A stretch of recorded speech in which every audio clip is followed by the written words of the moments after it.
How's it going, guys? It's Winter, and I'm joined today with Aegis for the Glacial Shield podcast. Just like everybody, we have been watching the Xbox Halo showcase that's been going on, and we want to talk about it a bit. Aegis, you excited? I think after we've seen the showcase for the campaign brief trailer we saw the other day, I can speak for both of us when I say we really should get on with finishing that second and third lore video for the Forerunner saga, don't you think? Yeah, yeah, I think that's a good idea. It looks like it's going to be heavily leaning into that lore side. Tell me something. Do you think that entire trailer was done in engine? Do you think that was a cutscene? Do you think that was somewhat a playable scene in some way? What are your thoughts? I'm gonna assume it was, done in the same essence as any cutscene from like Halo 3 where you interact like see Chief interacting with Cortana. I think that I mean it might be an engine, but it looked kind of cutscene-y. What did you think? Right. I was wondering about the beginning. I was wondering about the part where he jumped out into space because the way it tracked seemed really weird. If it was a cutscene, it seemed more like if it was following like a player's point of view, so they could control the chief as he kind of moves through things. Which is why I was wondering if it was a semi-controlled cutscene. I hope it's not that because those are cheesy as hell, and it's literally just mashing. Like I'm just envisioning, like Knack 2 where they're pressing the button and it's Knack lifting a boulder. Like that's just it's a joke. It doesn't really do much. It's an excuse for interaction. Excuse me, sir. We agreed we wouldn't speak about that Resident Evil game here. Um, so yeah, it looked good. I would say that besides the new AI, it didn't actually show a lot. It clearly showed potentially post Halo activation. I would say it might be more realistically post Cortana showing up on the scene and just wrecking everyone who was near the Halo ring. What do you think? Okay, well, big question. Do you think this is a direct continuation from Halo 5? Because to me, I don't think they're scrapping Halo 5. I think they're trying to salvage it. And I mean, I think you know the plot from Shadows of Reach. Uh, they didn't seem to like to scrap the entire storyline there. It's just they're trying to pick up with Blue Team. I don't think that this is going to be writing off and trying to consider that Halo 5 didn't happen. No, I don't think any respectable series, even if they have a major hiccup, can write off an entire game. Plus, the game did end on what I thought was the interesting note of Cortana going rampant. Yep. Or, as you know, my theory that we didn't delve too much into because we haven't gotten to the second lore video yet is that Cortana has the logic plague, and she is now the stand-in for the storyline about mendicant bias.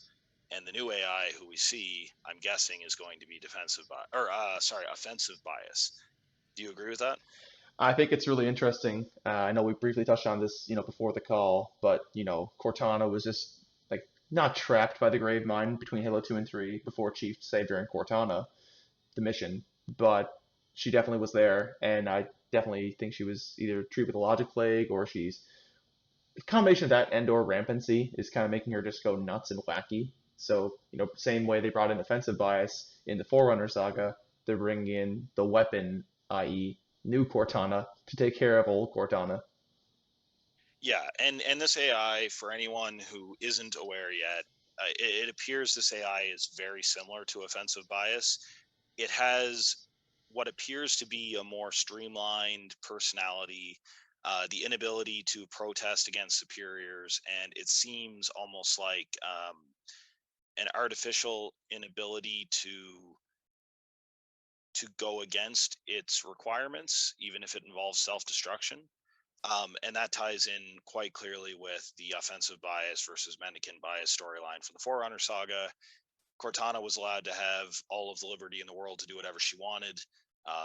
She eventually went rampant, but also she eventually received the logic plague and was convinced to turn against her creators. Whereas it looks like the weapon or the stand-in for offensive bias has far less capacity to do that. And if anything goes wrong, it's already pre-programmed to destroy itself. It Right. sounds a lot like offensive bias to me. Yeah, I totally agree. I wonder if she'll get an actual, like, real name instead of just being called the weapon. Well, and that's my question. If the risk that's going to be run is the chief humanizing this AI because he wants to see Cortana in it, but the thing is if the AI is programmed to intentionally not be as human as Cortana, maybe it's going to give him the parallel where he has to become the more human side of the pair. Just a thought. Mm. Yeah, instead of being the Now, man in the shell, that's true. I mean, we already kind of started to see him become more human at the end of Halo 4, and then, he didn't quite have that human aspect in Halo 5, so maybe this is kind of maybe going back to the Halo 4 side of the Chief, which, like him or not, it was different than what we had than the man in the shell like we saw through Halo 1 and 3.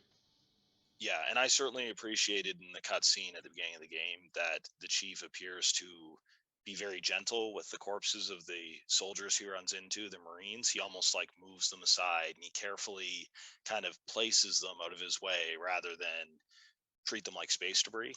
Yep. Um, if I remember right, the Master Chief and all the outside of the main game lore was always very good to Marines, not so great to ODSTs.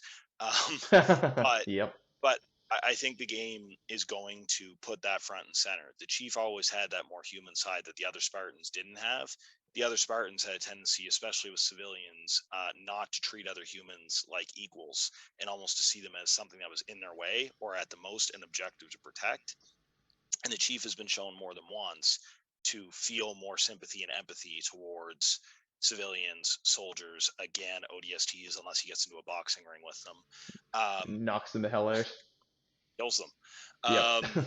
So, you know, it's one of those things I appreciate that they're trying to do. Do you think this game is going to explore those themes of humanity versus artificial intelligence versus I don't know what you call it, apathy and cruelty? I think if they have any opportunity to do it, it's this game. It's Chief, who is air quote supposed to be the most human because he is human and you have an AI, but Cortana seemed to have more humanity throughout the main series Halo games. And then, once she sacrificed herself to save him in Halo 4, you started to see that evolution of Chief's character to become actual more human because he didn't want her to die. Maybe we'll see that, but he might also restrain himself because he knows just the risk of letting his emotions get to that point because they're not real. I mean, they're as real as, software on a computer, but that attachment they had previously, it was thrown to the wind when Cortana sacrificed herself, and allegedly he thought she was dead. So maybe not. I have a theory about where we're going with Cortana, A and the game fact that theory. No. a game theory. No, we don't want to say that and get ripped off the internet. But I think that part of the Chiefs' mission, potentially, or something to do with the Chiefs' mission that he's been talking about, is dealing with the remaining Cortana fragments. Because if we want to go back to mendicant bias, that's part of how he assaulted the Capitol. Ah, He was able to go in and take over his uncorrupted fragments, and we know that Cortana has uncorrupted fragments somewhere in the domain right now. man, So, that's actually big because in Halo 3, Mendicant Bias, one of his fragments was actually on that ring. right. Ah, So I'm wondering if part of Chief's objective is to destroy the Cortana fragments or whatever they are on this ring to stop her from being able to activate it, which is what the weapon's being used for. ah, that's good, man. They are really It might taking a be lot of completely wrong. I mean, could be that's where it's fun to speculate, but they seem like Yeah. they're really drawing from a lot of elements that were from maybe seem to be the Forerunner saga, a lot of inspiration, and I'm Mm. okay with that. It's kind of like what George Lucas says, like it's like poetry, it rhymes, so it could be like an quote a rhyme in the Halo universe.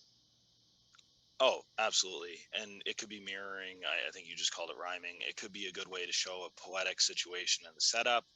And Hmm. I know I'm going into yet another game theory, but I think it is supposed to mirror the Forerunners because I think there's supposed to be one major difference. I think humanity is supposed to refuse to activate the Halo array. I still Hmm. think that there is some possibility that the Grave Mind is not actually as corrupt as we're supposed to believe it is. It's possible that it is still a normal precursor that is trying to test the next thing taking the mantle with the flood to determine if whatever species is willing to turn on the mantle of responsibility and activate the halo array and kill everything. Kind I of like in still the think it's Bible, where possible. like the real mother refused the child and then didn't want the child to be cut in half, and that was the real mother. This is the test. Yeah, exactly. So I still think that mirror might be there for a reason to show the branching from humanity and the forerunners. I think it's possible that humanity is going to refuse to activate the rings, which is going to in some way change something. Because you got to Um, think though, like the activation of the rings, even like Cortana's based on, I guess, Forerunner architecture and infrastructure and like technology. Really, you activate the Halo rings for quelling or quenching the flood threat. So to activate it for humanity's sake, to get rid of humanity and any threat to her and her power, it seems weird. Yep. And even the rings are based on precursor tech. Mm, So this all goes back to precursor technology and, questions we've asked and we've talked about before. What is the Gravemind's end objective? Um, it wants to take over everything in the universe and become one sentience, and that's possibly what it sees as pure life. And therefore, when you know it's done absorbing all the happiness and all the agony, it'll wipe itself out and restart using the halo array. Or it's possible that it's trying to test the next, you know what I'm saying, we've talked about this, but hmm I think this trailer pushes that mirroring even harder, and I don't know if it's going to go the way I think it is, but I think they're starting to go down the path of, you know why is humanity different than the Forerunners? Why do we deserve to survive when the Forerunners didn't? I think so long as we're not being misled by this trailer like we were with the Halo 5 Guardians, like Find the Truth trailers, this could be one of the better campaigns 343 puts out, which has me excited. I'm Yeah, cautiously optimistic. same here. Now I'd have to reactivate my gold pass in order to get to play the game, but yeah, or my Xbox Live, sorry. But yeah, Hmm. I'm excited. I think it's going to be good. Do you have any wild theories before we end this? Any wild theories? I feel like we won't see Blue Team. I feel like another issue with Halo 5 is there was just too many characters, too many people, not enough development for any of them really. Mm, It's really saturated, so maybe they'll make this a more personal story. So that would be nice. With just a very small group of people that we actually get to connect with. What else? I don't think we'll. I hope we don't see Cortana be killed in this, because I mean, well, there's a pro and a con to that. Because if we see her killed, that's just like it's the finishing of what was the trilogy, the 343 trilogy, the Reclaimer trilogy. But mm. then it's like, where do they go from there? Because she seems like she's the big bad right now. So maybe they deactivate her and save one of the fragments, and then the Grave Mind, introduces this new threat to humanity into the galaxy. So I don't really know. One last quick question. What did you think of the Chief's armor? Way better than what we saw last year. It actually looks like there's been some grit and some battle. Like just he's been in battle. It looks like there's like scratches and scuffs and some dirt and grime. It's not clean and polished. So it Yeah. looks like he's actually I think there's a campaign mission that we were supposed to see before what they showed last year at E3, or stuff we didn't see. And assuming he came from a battle and crashes on the ring, he looks pretty clean. So maybe Mm, this is actually what we saw was before what we saw last year. You know what I mean? yep. No, that makes sense to me. I just personally thought that the armor itself looked better in general. I thought it looked sleek. I thought it looked well done. I Yep. love the way the lighting was when he turned on his flashlight. Yeah, I just thought it looked good. I wanted to bring it up. I wanted to give them credit where it was due. Um, what did you think of the two characters, the pilot and the AI? I know we get very limited exposure to them and how they speak and stuff, but I was pretty impressed with the female AI. And I was impressed with the male pilot. Although I did question the you have one bullet, and then the chief says it's enough, and he fires his gun, and there's this little mini tiny explosion, and he's like, "Oh, I see what you meant by you could do big things with that one bullet." It's like not one tank. I don't understand what the big thing was that he did with the one bullet. Besides that, I like both characters. I think I What did think you think? Brohammer is gonna kind of be like, well, Brohammer's the pilot. I think they're gonna make Brohammer maybe develop him into someone that's akin to Johnson. That's Right, tough to sell because Johnson's pretty hilarious and he's a classic guy. Um, right. I actually read on Twitter, whether it was jokingly or not, people were kind of not a fan of the new design of the AI, and I think that's because they were misunderstanding that the fact that she's not Cortana or it's not Cortana, it's based on maybe Cortana's, I guess, air quotes skeleton of like her programming, but she's not Cortana. I like the design of the AI. I think she's kind of functioning. What was the AI's name in Halo Wars? Oh, I don't remember. No, me either. Details doesn't matter, but I think they're gonna kind of function similarly. They think they won the Halo Wars seem more professional, whereas Cortana's kind of quippy, right? Well, I think this one's design is meant to be, again, more akin to less human. Yep. Super innocent, of course, but also even in its design, less feminine. Yeah. They literally took a block you can see on her front, and it's almost like it's empty. It's like there's nothing there. They dial back the sexuality by not having cleavage and ass shown. No, but I don't mean it that way. I mean, I think it's intentionally designed to take away the aspects of humanity.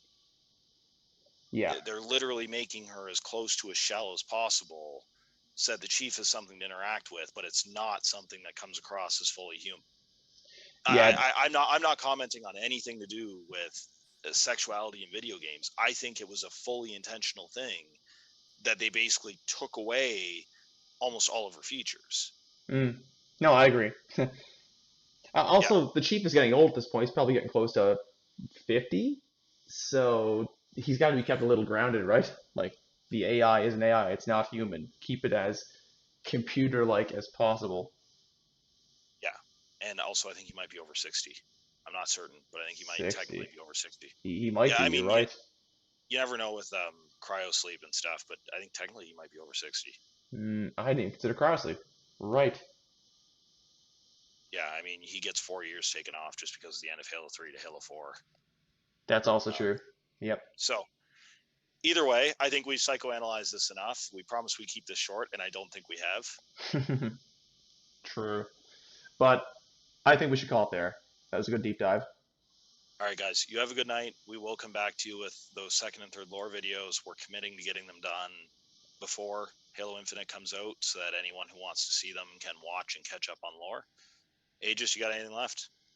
Nope, that's it for me. All right, guys, you have a great night. Later.